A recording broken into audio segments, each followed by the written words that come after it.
Jai Shri Krishna. Today we're looking at chapter 100 in the Ramayana. Only chapter 100. This is a long chapter, so as you know, I like to keep the videos short, so we're just going to look at this one, and I'm going to withhold any more comments and dive right in. This is called Rama Enquires about Ayodhya. Seeing Rama with matted locks and dressed in cloths of bark, Bharata fell on the ground in salutation, and like the sun at the time of the deluge, it was impossible to see him. Rama with great difficulty recognized his emaciated brother, Bharata, with pale looks, and having recognized him, caught hold of his arm and lifted him up. Having kissed him on the head, Rama also hugged him and made him sit on his lap with a composed mind. Inquired Bharata, "O child, you have come to the forest, and where does our father live? It is not proper for you to come to the forest while he is still living. I have come to a very long distance in this forest, and after a long time I am seeing you, O my brother Bharata. But why have you come with emaciated limbs into this forest?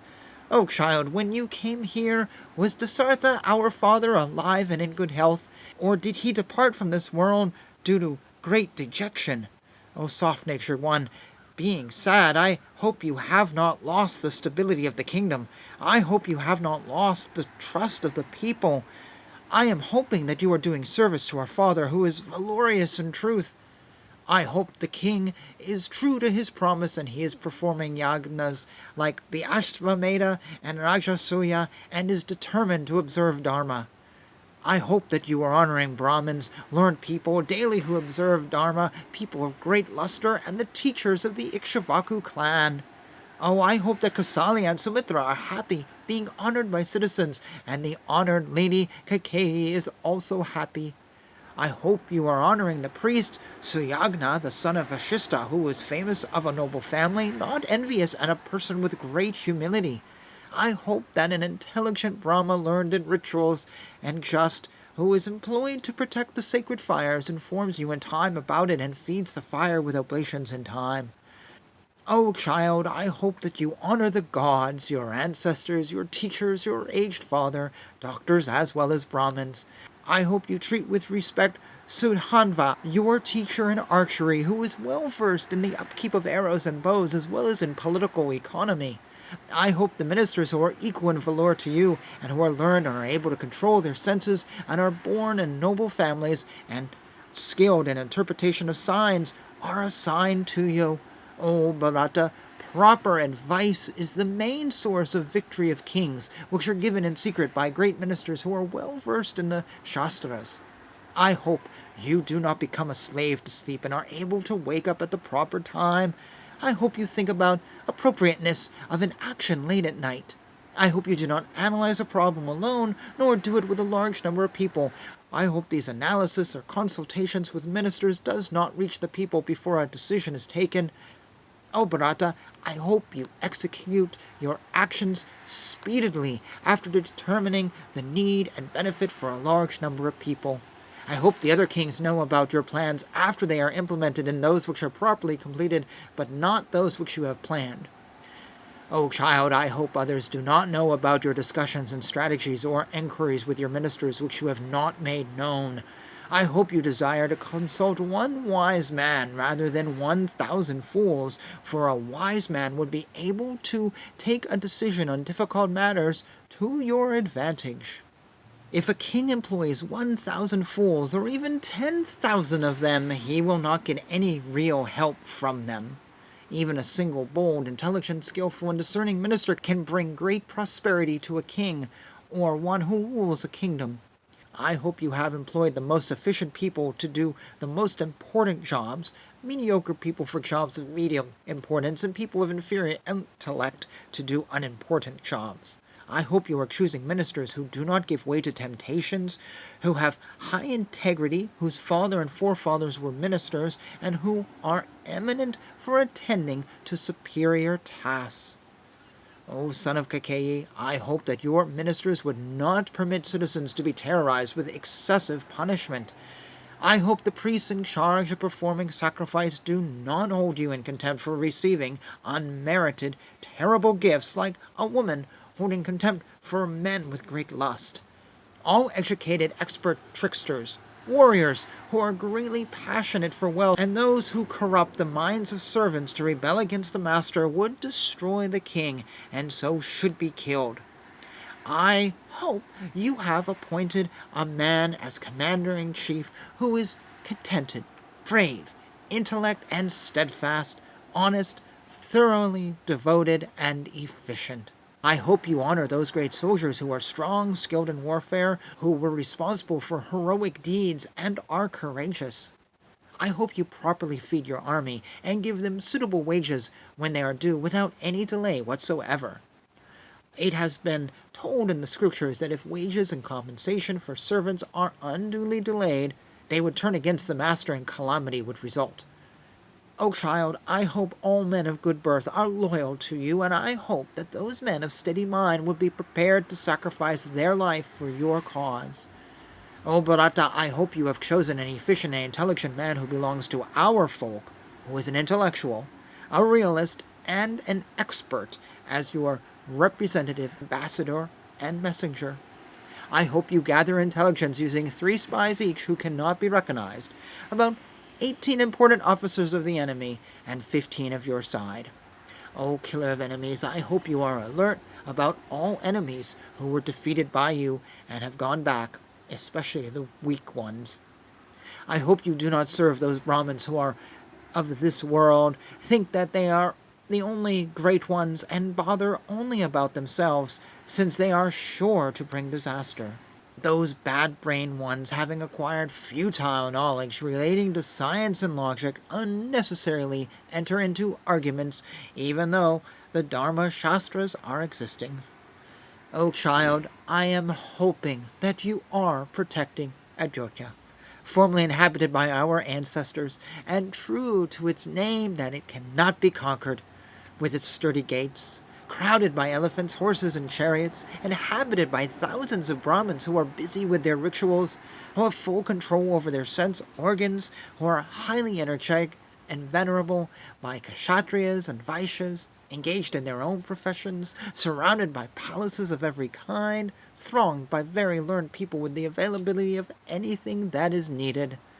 Oh, Bharata, I hope the villages are adorned with hundreds of altars, filled with abundantly peaceful people, shining with temples, free water storages for distribution, filled with happy men and women, with many community festivals, well-tiled land with lots of cattle, totally free of cruelties, pretty lands exclusively dependent on rain, which is kept free of pests, which land is also free of the fear of uncertainties, studded with mines of various mineral ores, which villages are free of destitute and sinful people, well protected by our forefathers, and full of abodes filled with prosperity and happiness.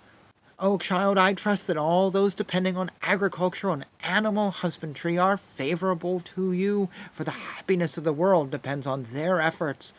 I hope you are helping to maintain and protect their efforts and prevent adversities to them.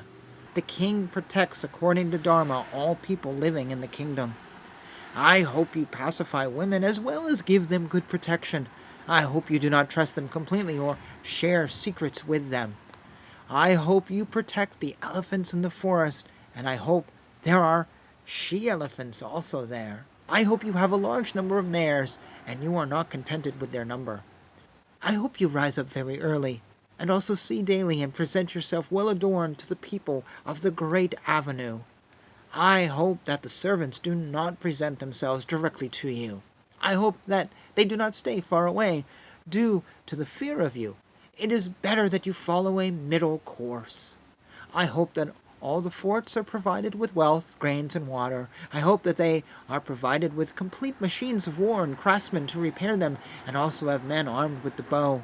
Oh, Bharata, I hope that your revenue is abundant and expenditure is much less. I hope that your treasury is not put under control of undeserving persons. I hope you are spending only on gods, ancestors, Brahmins, guests, warriors, and your horde of friends. I hope a pure-hearted man who is venerable and honest, who is accused of unworthy acts, is not slain out of avarice without consulting scholars well versed in scriptures. Oh, best among men, I hope a thief who was caught at the time of stealing, accused and interrogated, is not set free due to avarice of money if there is sufficient evidence. Oh, Bharata, I hope that your ministers are well informed and behave without partiality towards a rich man or a poor man who is suffering. Oh, Bharata, the tears of those who falsely are accused and commanded by the king for the sake of getting pleasure would destroy his sons as well as cattle. Oh, Bharata, I hope you handle children, old people, and learned people with gift, affection, and kind words so that those groups would thrive. I am hoping that you treat with respect your gurus, old people, sages, gods, gas temples, great people, and Brahmins. I am hoping that you are not destroying Dharma for the sake of property, not destroying prosperity for the words of flattery, and not destroying both for the sake of sexual enjoyment. Bharata, my brother, you are a victor, the chosen one, expert in the allocation of time and the grantor of wishes, and I hope you are attending to Dharma, Artha, and Kama by allocating sufficient time for each. O very intelligent one who has understood the meaning of all Shastras, I hope the Brahmins and other citizens of our kingdom are seeking your welfare. I hope you are avoiding the 14 drawbacks of a king: atheism, propensity to tell lies, anger, listless attention, laziness, avoiding wise people, lethargy, gratification of the 5 senses, planning the matters regarding the state alone, consultation in people who are experts in worthless acts, failure to carry out acts which had already been decided, inability to keep advice received a secret, not doing auspicious acts, and making preparations for an impractical war. Oh, wise Bharata, I hope you understand the following and deal them properly: the 10 evils, the 5 kinds of fortifications, the 4 expedients, the 7 limbs of state, the 8 evils born of anger, the 3 objects of human pursuit, the 3 branches of learning, subjugation of the senses, the 6 strategic expedients, adversity brought about by divine agencies and by human agencies, the 20 types of monarchies, and the entire population of the kingdom, setting about an expedition, drawing up an army, in a battle array, and the 2 bases, peace and war. I believe that you are consulting with 3 or 4 ministers, separately as well as combined, and 2 in complete secrecy, as laid out in Shastras. I think reading of the Vedas is good for you. I hope your actions teach you to do better. I hope your wife serves you faithfully. I hope you learn good things from what you hear. Ah, Bharata, I hope that whatever I have told you is agreeing with your own thought process and would lead to fame, Dharma, Artha, and Kama. I hope you are following the principles followed by our father and our ancestors, because those auspicious principles will lead you in the path of Dharma. Oh, Bharata, I hope you do not eat food that is deliciously prepared all alone, but you share it with those friends who desire for that food. That king of great intelligence, who acquires the earth and rules the earth with Dharma, punishes the people according to tradition, and after his death he will reach the heaven after death. And thus ends chapter 100. 2 very brief points, just to keep this video short. Well, actually 3, I would have to say, wow, what a hello. But seriously, note, what is the first thing that he says to his brother? Well, are all these things happening that make for a productive society? Is everything good? Is everything happening? Are you good? He doesn't care about himself. It's all about the welfare of others. The other thing is, he is laying out, essentially, a Vedic, I don't know what guidebook, textbook, for how to run an empire. Now, some of these principles I would argue with don't work in the time since this book has been written. There's things that just haven't proven themselves as functioning, and in modern society they may not work, but that's almost neither here nor there, because what we have is a unique chapter giving us just a lesson plan of how to be a good leader. And I just said they may not work. It may not be that they don't work, but they may need some tweaking. But it's a very interesting chapter, worth dissecting and studying if you're into politics and social theory and things like that. I saw things in here which we don't do today, and actually it is bad. Like, there was one line putting people in charge of things who just aren't that intelligent. Yeah, I could name examples. Many of them. From many countries and many political parties. And yeah, the outcome shows the truth of these words from how long ago? So, with that, I look forward to your comments. If you would like to discuss this, yeah, let's go for it. And until the next chapter, thank you for watching.